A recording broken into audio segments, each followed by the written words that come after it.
Hello and welcome to the Armenian News Network Groong Week in Review. This show was recorded on Monday, March 21st, 2022. Happy Spring Equinox Day, everyone. I'm Asbet Bedrosian, and together with Hovik Manucharyan, this week we're discussing the following major topics. Azerbaijan's quote-unquote peace deal. Artsakh without natural gas in winter. Ukraine protests in Yerevan, and more. To talk about these issues, we have with us Benjamin Boghosian, who is the chairman of the Yerevan-based think tank Center for Political and Economic Strategic Studies. Hello, and great to have you back, Benjamin. Hello, Asbet. Hello, Hovik. Hi, Benjamin. Thanks for having me. All right, so this week, let's begin with this talk about peace deal, with peace being in very prominent quotes. So in parallel to destroying the gas pipeline from Armenia that supplies Artsakh with much needed natural gas, Azerbaijan has announced that it submitted to Armenia a proposal made up of 5 principles for a future peace deal. Earlier this week, Azerbaijani media announced the specifics of the proposal.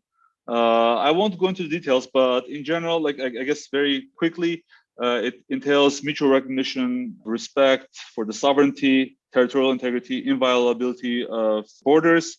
It specifies mutual confirmation of the absence of territorial claims against each other, an obligation to refrain from interstate relations that would undermine the security of each other's countries, delimitation and demarcation, and unblocking of transportation routes, and so forth. And on Monday, the Armenian Foreign Ministry in a statement indicated that Armenia had, quote, responded, unquote. I don't know what that means, but that's what they used. They had responded to the proposal.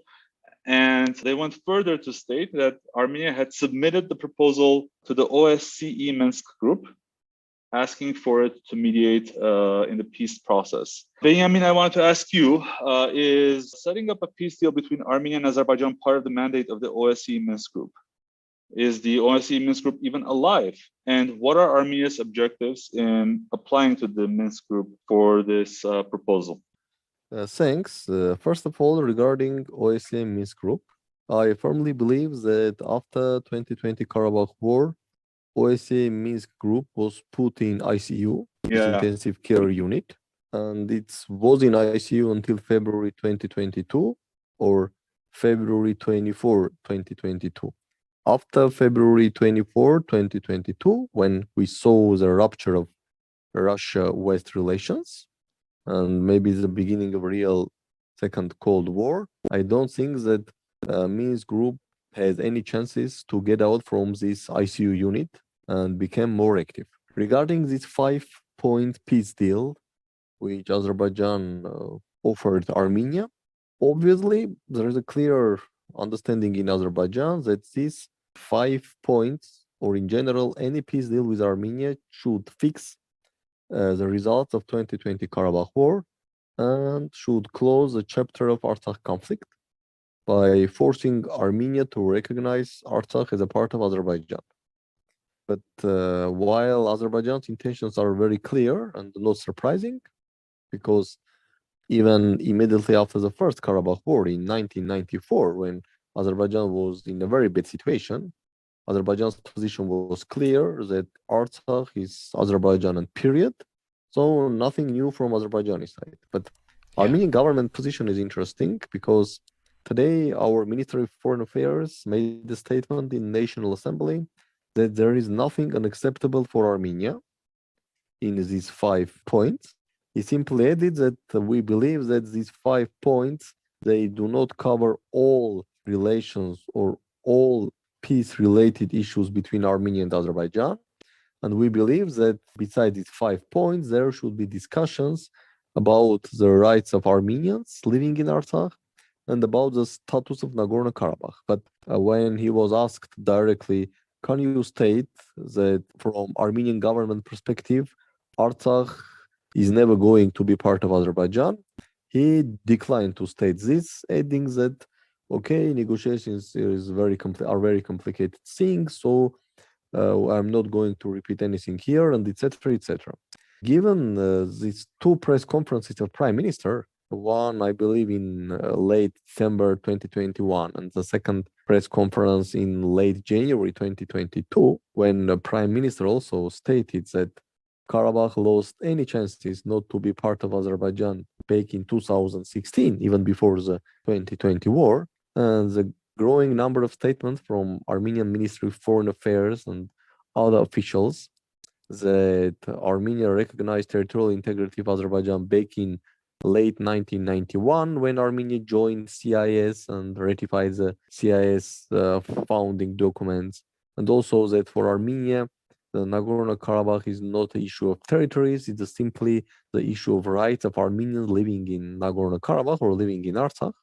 I have a perception that at least psychologically, Armenian government is ready to recognize Artsakh as part of Azerbaijan if Azerbaijan supplies some sort of autonomy for Artsakh, like cultural autonomy, and if Azerbaijan promises to protect some rights of Armenians living in Artsakh, like rights to receive education in Armenian language, rights to have Armenian language broadcasts in Artsakh radio or Artsakh TV station, and etc.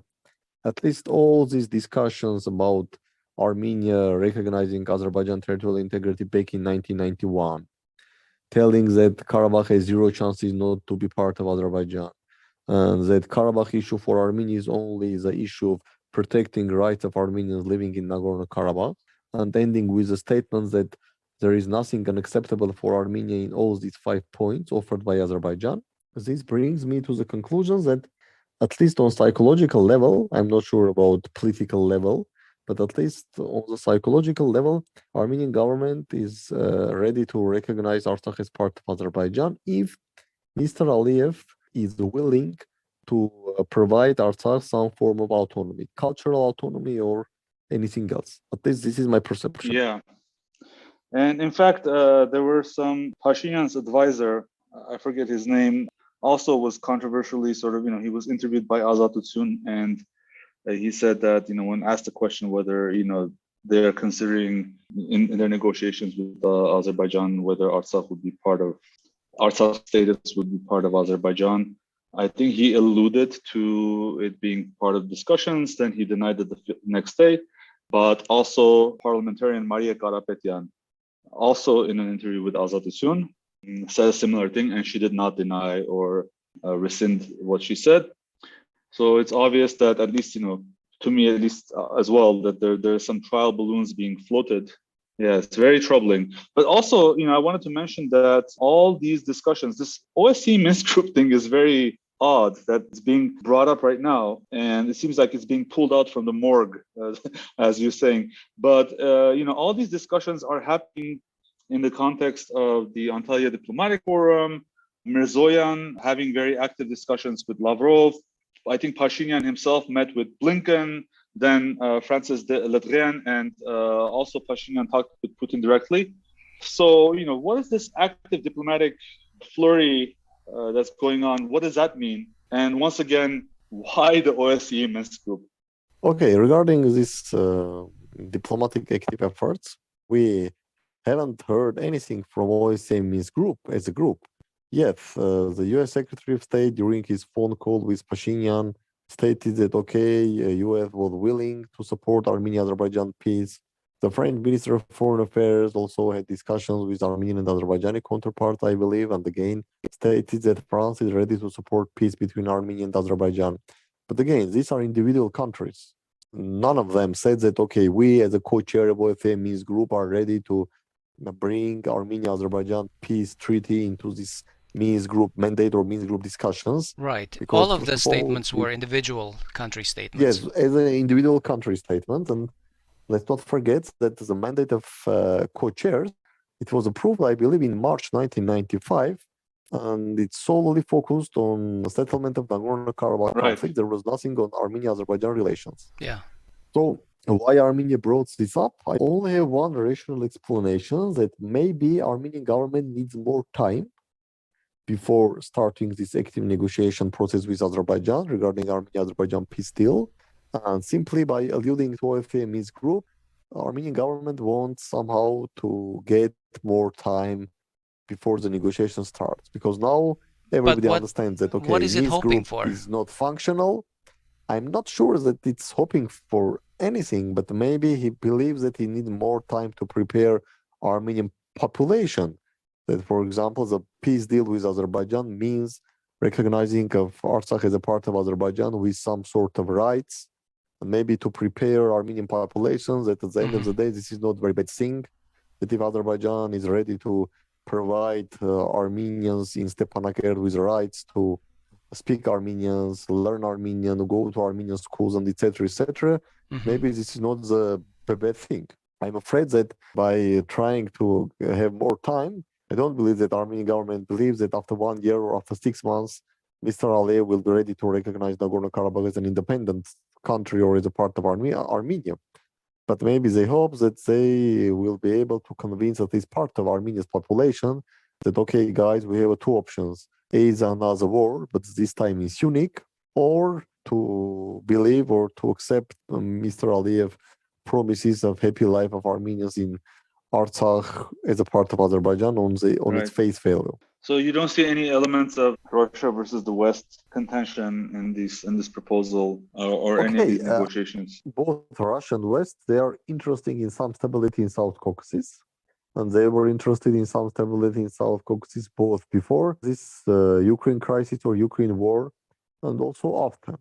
Regarding the Armenian-Turkey normalization process, as I mentioned publicly and also in some of my papers, I strongly and firmly believe that immediately after the 2020 war, there was some understanding between Turkey and Russia about the post-2020 war geopolitical configuration of South Caucasus. Right. And both Turkey and Russia are interested in stable South Caucasus. They understand that they will be competitors, but also they would like to manage their competitors in stable environment. And both Russia and Turkey understand that for stability in South Caucasus, they should be Armenian-Turkey normalization process with establishment of diplomatic relations. And there should be the start of Armenia-Azerbaijan negotiations on Armenia-Azerbaijan peace treaty, plus the process of border delimitation, demarcation, and restoration of communications. Okay. So both Russia and Turkey are interested to see these processes moving forward. And the United States and Europe are interested to see at least Armenia-Turkey normalization process moving forward, but for different reasons. Because from American point of view, starting from 1991, American position was very clear. The fear from Turkey is the strongest bond connecting Armenia with Russia. If Armenia-Turkey relations are normalized, there will be less fear in Armenia from Turkey, and less fear in Armenia from Turkey means less stronger bonds with Russia. So it's interestingly, US supports Armenia-Turkey normalization process, hoping that it will weaken Russian position in Armenia. Turkey supports this process because it believes that Armenia-Turkey normalization process or normal relations with Armenia will allow Turkey to strengthen its position in South Caucasus, while Russia believes that Armenia-Turkey normalization process will allow Russia to have more stable South Caucasus, and it will allow Russia to compete Turkey in a more stable environment. So Turkey, Russia, United States, they all three supports Armenia-Turkey normalization process and Armenia-Azerbaijan normalization process, but with different reasons and hoping for different outcomes. All right. Together with all that diplomacy that's going on March 9, the natural gas pipeline providing gas to households in Artsakh exploded in a section of territory currently under Azerbaijan's control. Azerbaijan denied access to repair crews. In fact, it started shelling Armenian villages and nearby communities with mortar fire and tried to intimidate the population with disinformation and other fake news. As a power play, in fact, the Azeri government tweeted that if Stepanakert wants gas to resume, they should call Azerbaijan's Sokar gas company to repair the damage. After 11 days without heat, over this past weekend, Azerbaijan repaired the pipeline. During the crisis, the EU expressed deep concern about the developing humanitarian crisis, but did the Armenian government say anything consequential about it? Benjamin, in the past, you have said that Azerbaijan will aim to make life for Armenians in Artsakh very difficult and effectively force them to leave their lands. In addition, in this crisis, they have demonstrated to Artsakh that Armenia provides them no value. What do you think their primary objective was in this gas stoppage and resumption? Okay, my understanding is that there is no change in Azerbaijan's strategy starting from November 2020. Strategy is very clear: to complicate life of Armenians in Artsakh and have as few Armenians in Artsakh as possible. supporting or contributing to exodus of Armenians from Nagorno-Karabakh. So strategy is the same, but starting from late February, I believe Azerbaijan significantly have increased its toolkit to reach its goal. Mm-hmm. Because if before late February 2022, we saw only sniper fire and some killings of civilians in Artsakh maybe once for 2 or 3 months, now we are facing almost daily shootings, and not only shootings by automatic rifles, but also by mortars, Mm-hmm. plus this gas pipeline issue. And here I have a feeling that Azerbaijan became a little bit bolder because of Russia-Ukraine war, but not the war itself, but because of Turkish positive neutral position towards Russia. Because since February 24, 2022, Turkey has pursued positive neutrality towards Russia. What does it mean, positive neutrality? Turkey is the only NATO member country which denied calls to join sanctions against Russia, despite pressure put on Turkey by United States, by Germany, by NATO. And as of today, Turkey clearly has rejected any calls to join into Russia sanctions. But This what is did quite this signal to Azerbaijan? The signal to Azerbaijan is that now Russia has zero intentions to bring any irritant in Russia-Turkey relations, because Russia is interested to see this Turkish positive neutrality keeps going on. And Russia understands that there is a strong and growing pressure on Turkey from the NATO, United States, Germany, and probably other countries to cancel this positive neutrality and join more into Russia position. So Russia has zero intention to put any irritant, any additional irritant in Russia-Turkey relations. And Russia understands that any major crisis or any clash between Russia and Azerbaijan in Karabakh definitely will be irritant in Russia-Turkey relations. And as I mentioned, Russia has zero intention to have this irritant. So I believe Russia is now more restricted in its answers or actions in Karabakh than it was before February 24, 2022. At least I believe still there are some red lines for Russia.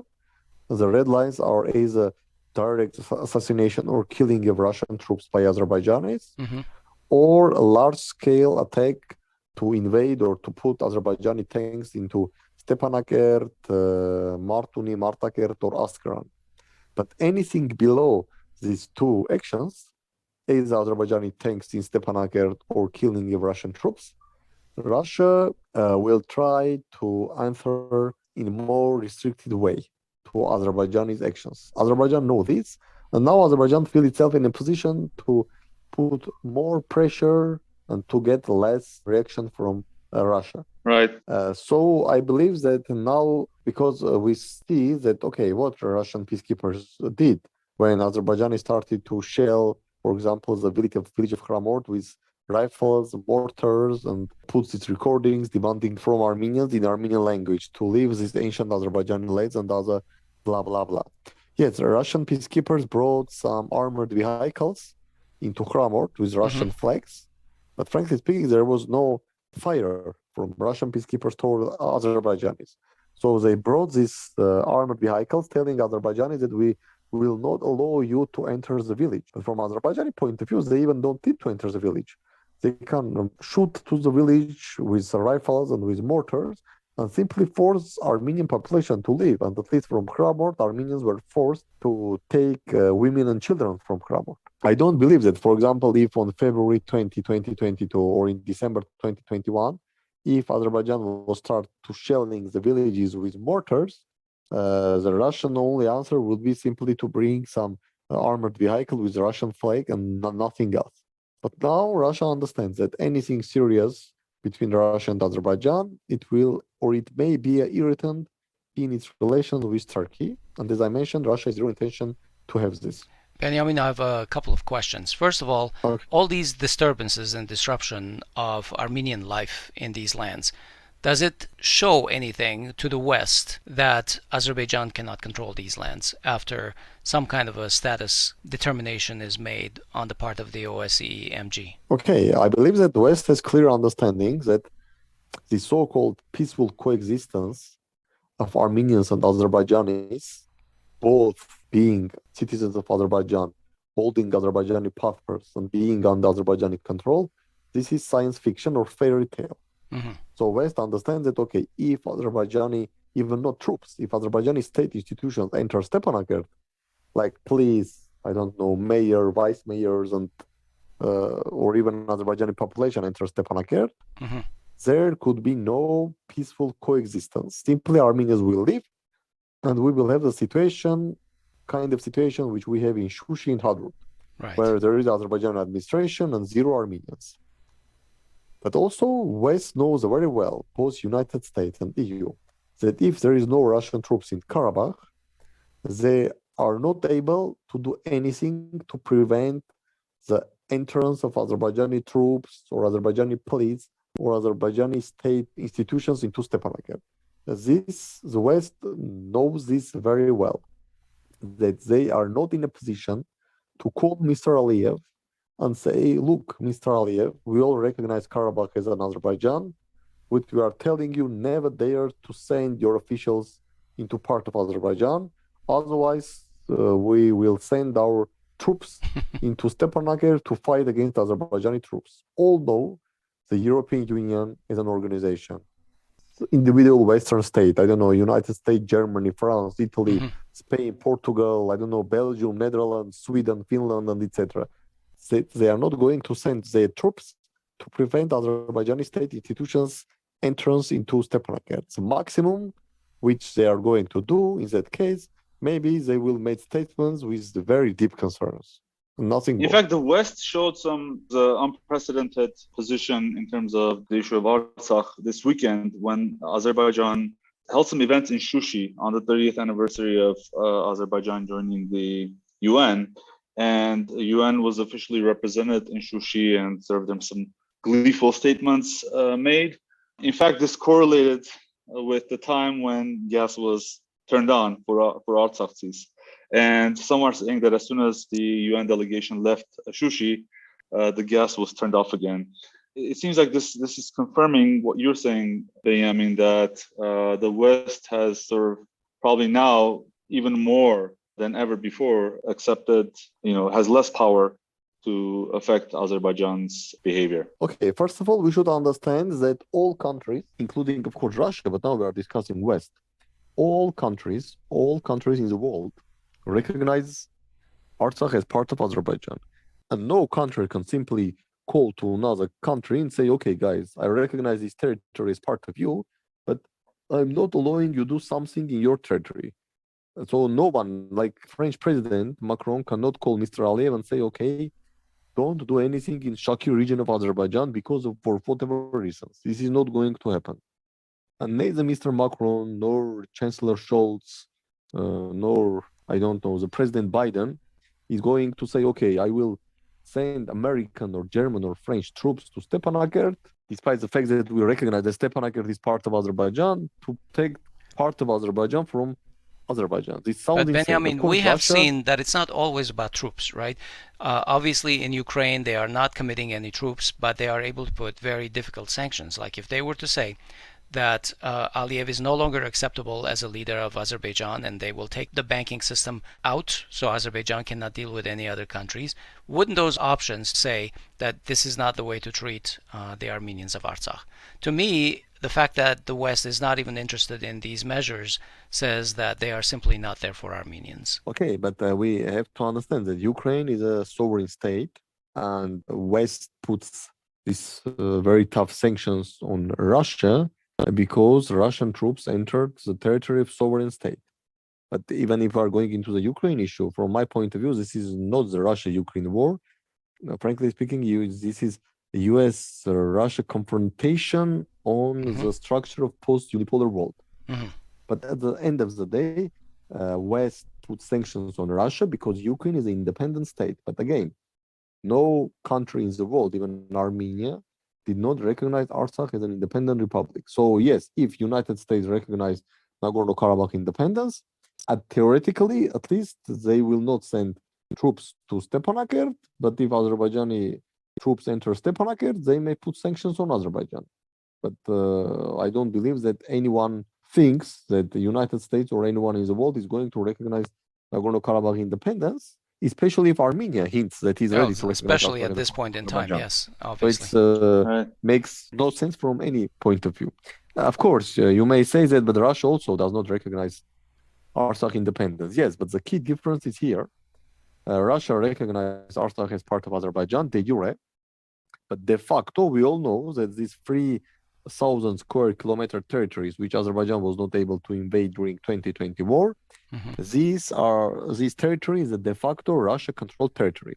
This territory has the same status as, for example, South Ossetia or Abkhazia held between the mid-1990s and 2008.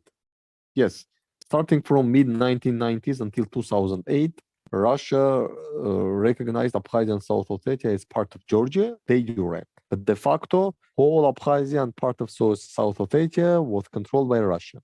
The same was for Donetsk and Lugansk People's Republics in the period between May 2014, when these republics declared their independence, and February 21, 2022, when Russia recognized these republics. During this 8-year period, Russia recognizes Donetsk and Lugansk People's Republics as a part of Ukraine de jure.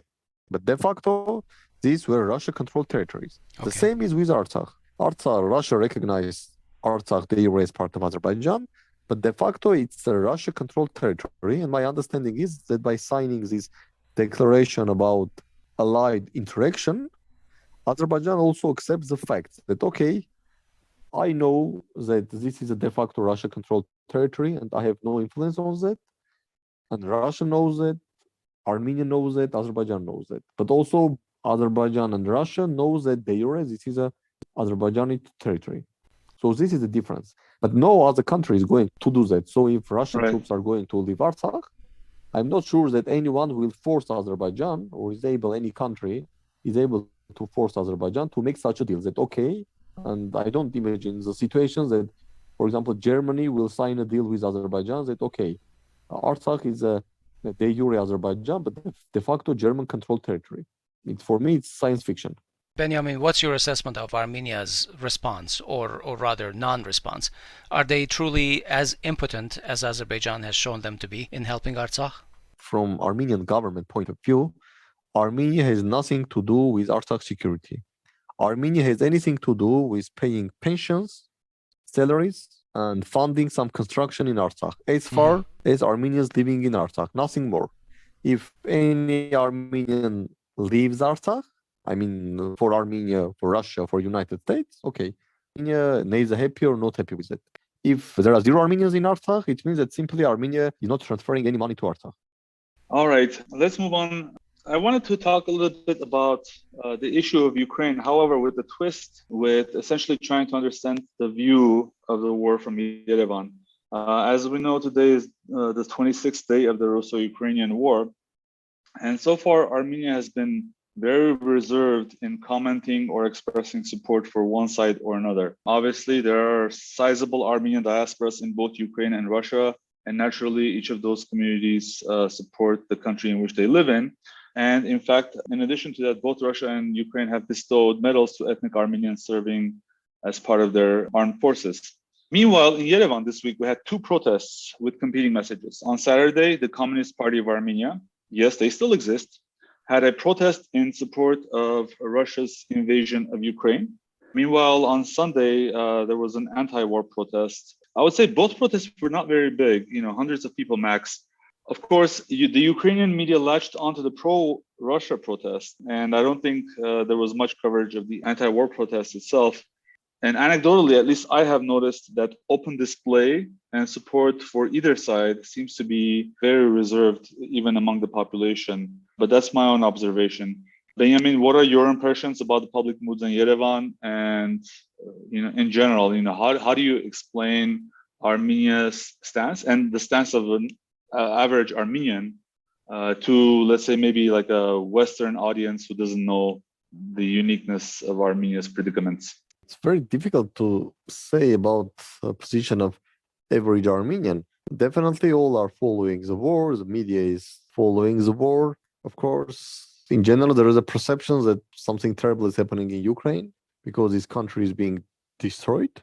And yes, according to different estimates, we have minimum 300,000 Armenians living in Ukraine, while the maximum estimates putting this number up to 500,000, making Ukraine the fourth largest Armenian diaspora after Russia, US, and France.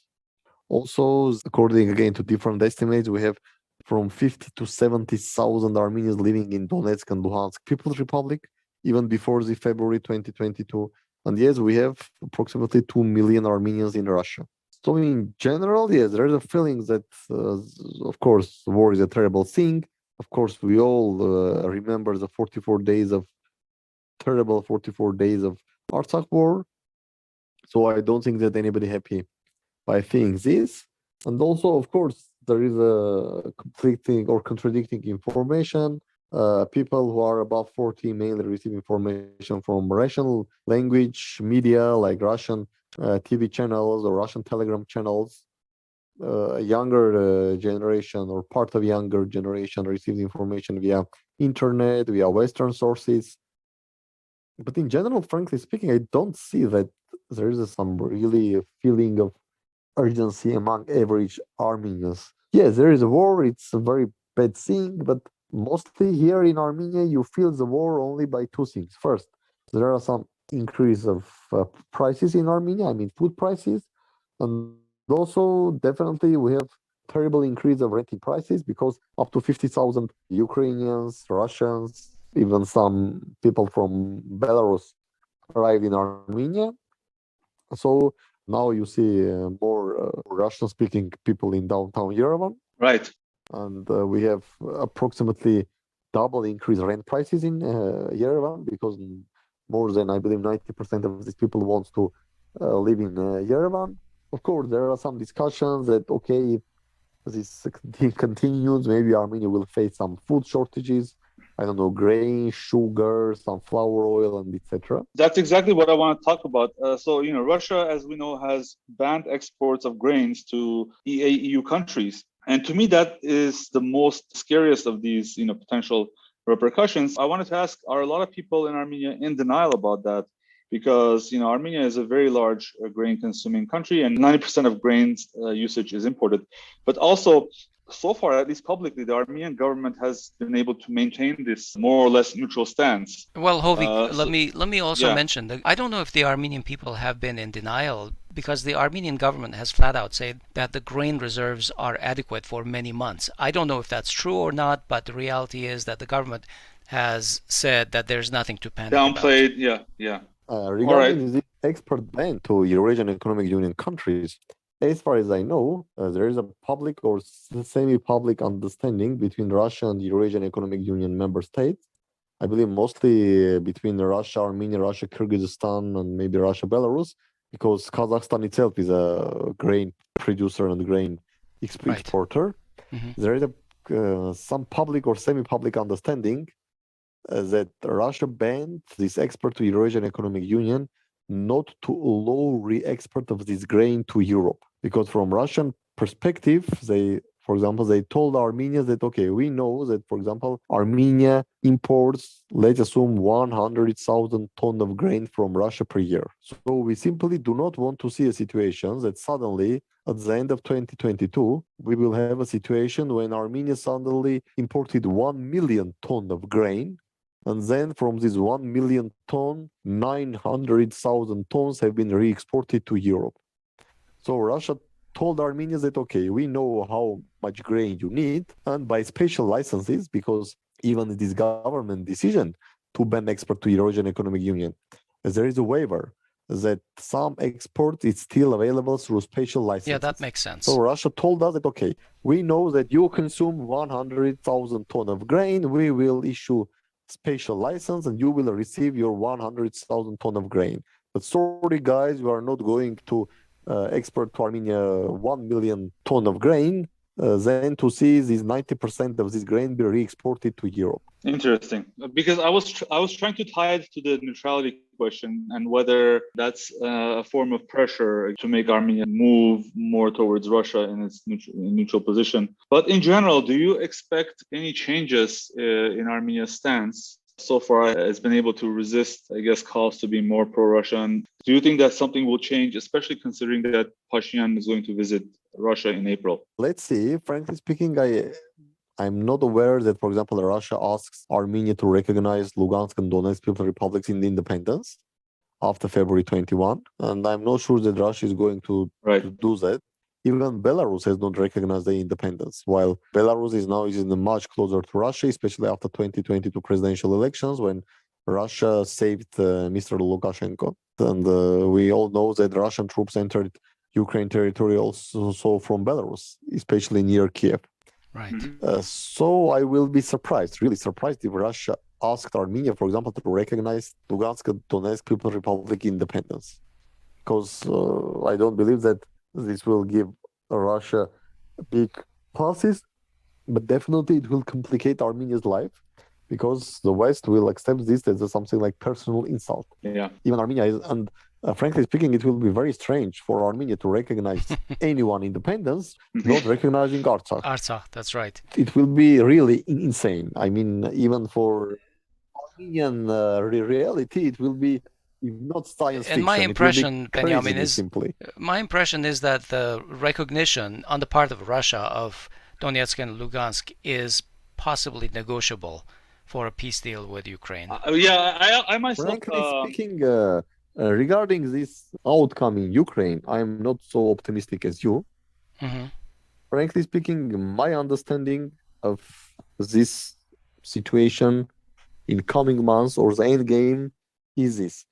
I believe that Russia is not going to give up any inch of territory which it took. Okay. I mean, this part of Kharkiv region, Chernihiv region, Suma region, surrounding of Kiev, also entirely Kherson region, part of Zaporozhye region.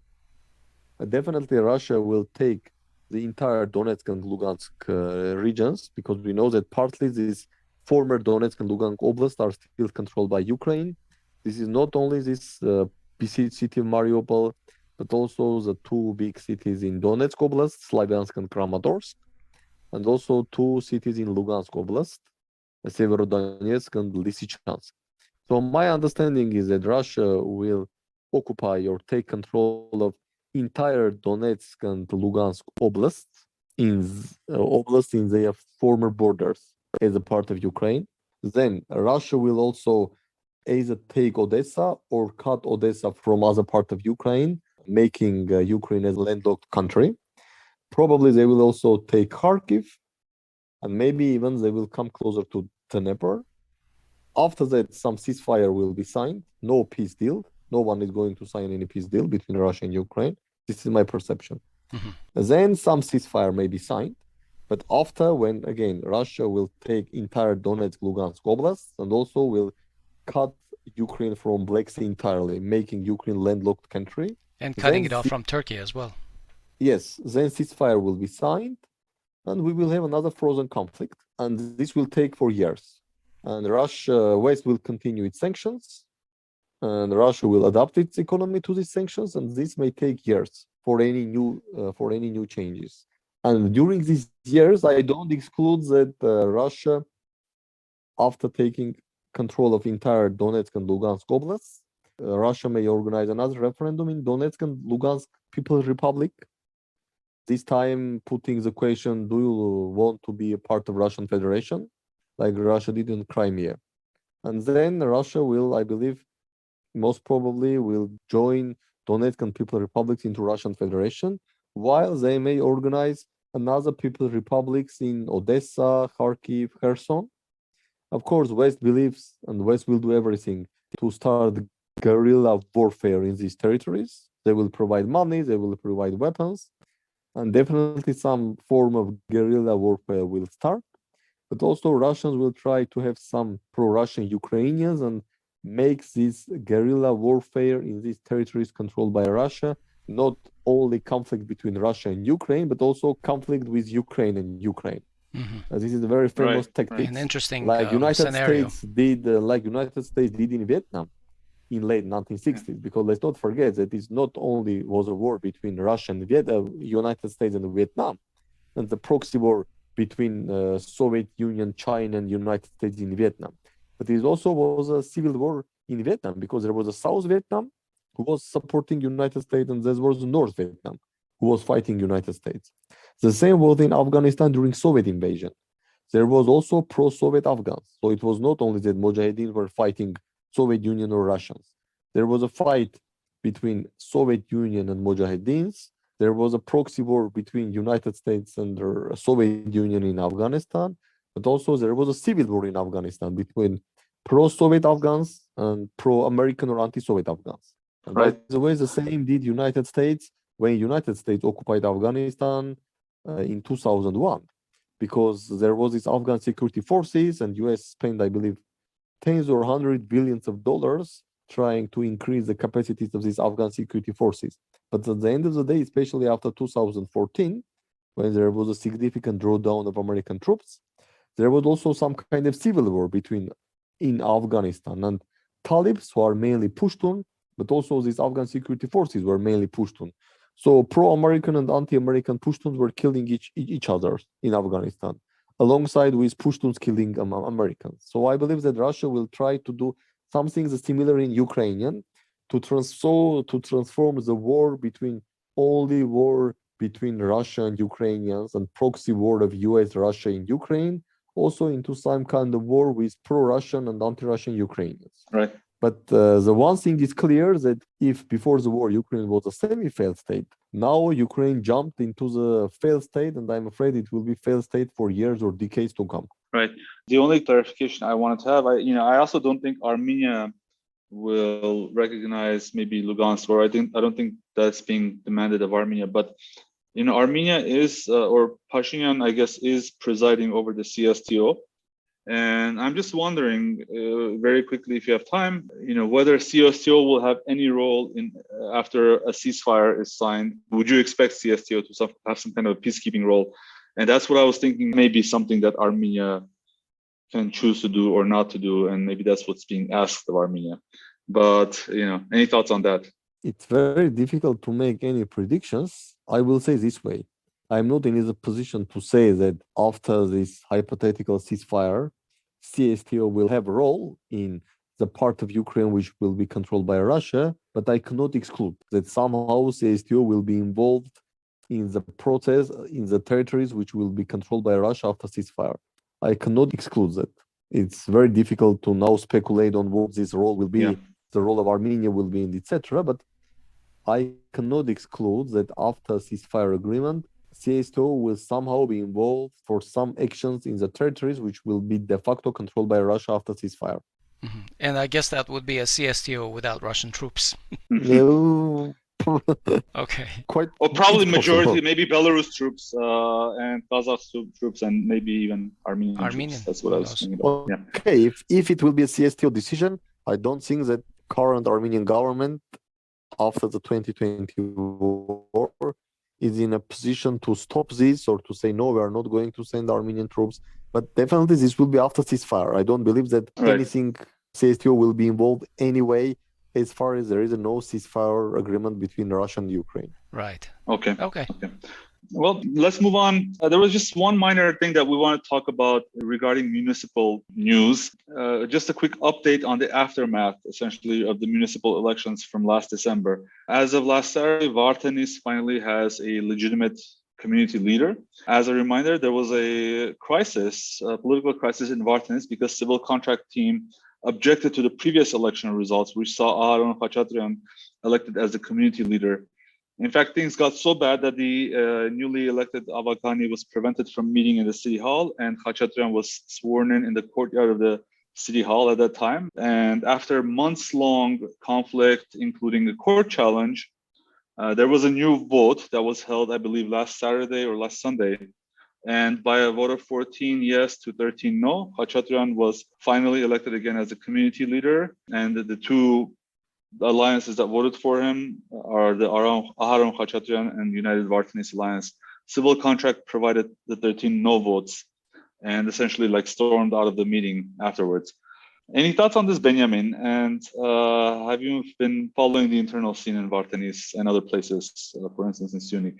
Frankly speaking, I was not following very closely the internal developments given this mess which is going on Right. generally in the world and also in the former Soviet space, which Armenia part of. But regarding the Vardenis development, it's interesting, and I'm not sure. This was something like a gesture from Pashinyan government, somehow to show that he still at least keeps the general democratic rules and norms. Because as far as I understand, after these very harsh actions of government, de facto to cancel almost all municipal results of all municipal election results where civil contracts were not able to win, this was perceived somehow negatively also in the West and also in the diplomatic circles, that this is not in line with this all statements that Armenia now is a beacon of democracy, at least in South Caucasus. So I'm not sure. Maybe this was some gesture to somehow elevate some concerns which may arise in West, that maybe Armenian government is not as democratic as it wants to show itself. This is one option. But again, I'm just speculating because I have no base to say yes or no. Right. Or maybe simply in the local elections, in the local level, there was some push and the civic contract was forced to accept its defeat. So either there is some strategic or political decision somehow to send signal to the West that, okay, guys, we are not as bad as you think we are, and we are ready to also accept our defeat. We are ready to have some opposition parties controlling some municipalities, or it was simply some local event. But for making some not tactical, but at least some long-term predictions or assessments, we need to see what will happen in Vanador, because Vanador is much more important. It's the third biggest city in Armenia. And again, Vanador is in a very strange situation. Approximately 5 months after the elections, there is no mayor, no council, and the city is de facto without any government or any governance. And also, we shall see how elections will go on in Vedi, because in Vedi also somehow the election result was cancelled, or the elected members of council were forced to resign, and now in Vedi we will have new elections when the former governor of our region is participating. So for making any long-term predictions regarding the events happened in Vardenis, I believe we need to see what's going on to happen in Vedi and in Vanador. Right. We've come to the time when I want to prompt each of you gentlemen to see if there's something you want to get off your mind. Benjamin, do you have something that you would like to talk about? Nothing important, maybe simply to wish Ukrainian people and Ukraine first peace and ability to overcome these terrible outcomes of the war. Because outcomes are terrible and will be terrible for Ukrainian people and for Ukraine state, I'm afraid, for years, if not decades to come. I join you in that wish, Benjamin. Hovig, something in your mind? Yeah, I just want to echo Benjamin's concerns, and we also my family is, as I mentioned previously, spread across Ukraine, and we have actually some from we haven't heard from some family members for 17 days who live in Mariupol. So I hope that they're all safe. But my rant, in the midst of this, I want to talk about something that the government of Armenia did, especially the Ministry of Health. So after stellar results in combating COVID, where Armenia is on the top of the list in terms of excess deaths and mortality in general related to COVID, the Armenian Ministry of Health has decided to regulate the amount of salt Armenians consume. They're going to pass a regulation where restaurants in Armenia will not be allowed to put salt shakers on the table. So let me just begin by saying that my personal belief, and this is born out of a lot of research on this matter, I believe actually the prevalent thinking on salt is wrong. And actually, if anything, humans need more salt than less.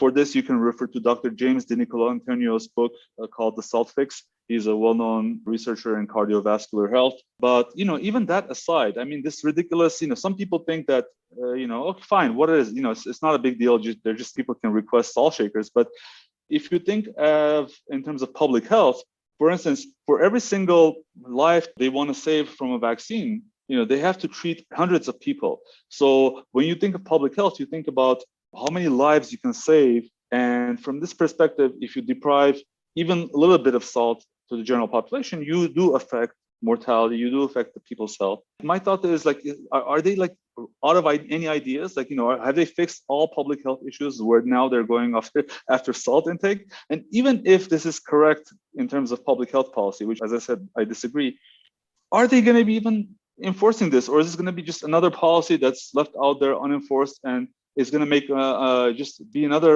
reason to mock the Ministry of Health for their stupid policies and being ineffectual? Are they looking for more reasons to fail? So that was my rant. I can't believe the Armenian government is doing this, and yes, it will affect lives. And even if there's one life that's lost due to this, I think it's stupid, to be honest, to pass regulations like this. There are few countries in the world that regulate salt intake in restaurants. But I mean, come on, you have better things to do right now. Okay, let's call it a day. Thank you, Benjamin, for joining us. Thanks, Benjamin. Thanks, Ovik. Thanks, Aspet. Always pleasure to be with you. Same here. We'll talk to you soon. Bye-bye. Bye. Bye. Okay, that was our Week in Review show, and we hope it helped you catch up with some of the issues in and around Armenia from this past week. As always, we invite your feedback and your suggestions. You can find us on most social media and podcast platforms or our website, groong.org. Don't forget to subscribe to our channel on YouTube, like our pages, and follow us on social media. On behalf of everyone in this episode, we wish you a good week. Thanks for listening, and we'll talk to you next week.